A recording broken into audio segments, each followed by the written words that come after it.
July 1916. With the Somme offensive underway, top brass demand a diversionary attack by Australian and British units here at Fromelles. It is planned poorly, and warnings from officers on the ground that it will be a disaster are ignored. What follows will be the most devastating 24 hours in our military history.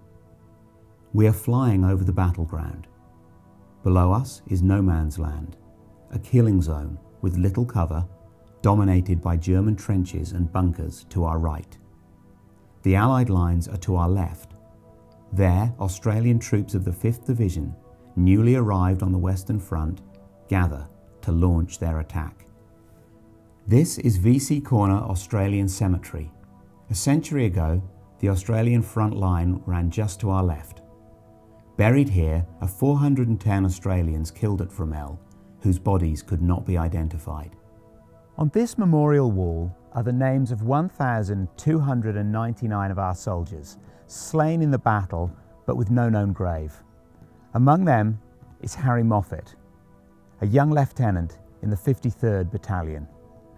On July the 19th, 1916, Harry is among thousands of Australian troops in the front lines, waiting and ready to go. As the preliminary barrage winds down, some Aussies manage a grim joke. Others whisper a prayer, likely thinking of their loved ones. In Harry's case, that's Alice Ross King, a nurse with whom he has found true happiness. Over there, 500 metres away, are the German front lines. They are experienced, well-entrenched troops, and they know our boys are coming. At 6 p.m, the men storm out of the trenches and into a hail of German fire. Harry's men are among 4 battalions to reach the enemy positions, but success will be short-lived. Some Australians make it through the German front lines to your left, but they soon get bogged down around here. Today, a memorial park. Harry's commander is shot.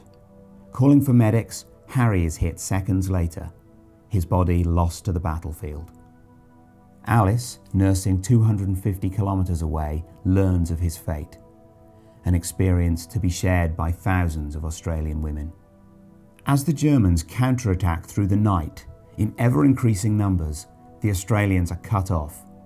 In the chaos, there are numerous acts of courage.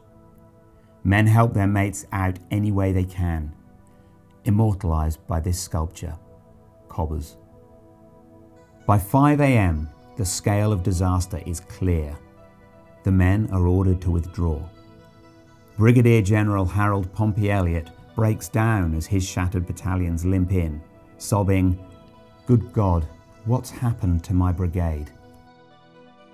Today, the sights of Fromelles resonate with atmosphere.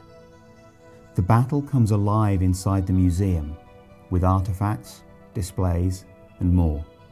Out in the fields, the trenches have gone, but there are still many blockhouses like this one, where a young Adolf Hitler is believed to have been stationed, and which he revisited as a conquering dictator in 1940. A century on, the story of the men who fought here continues.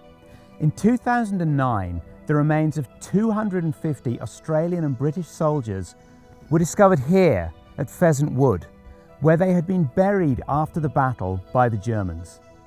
They were exhumed and reinterred here at the first new cemetery built by the Commonwealth War Graves Commission in 50 years.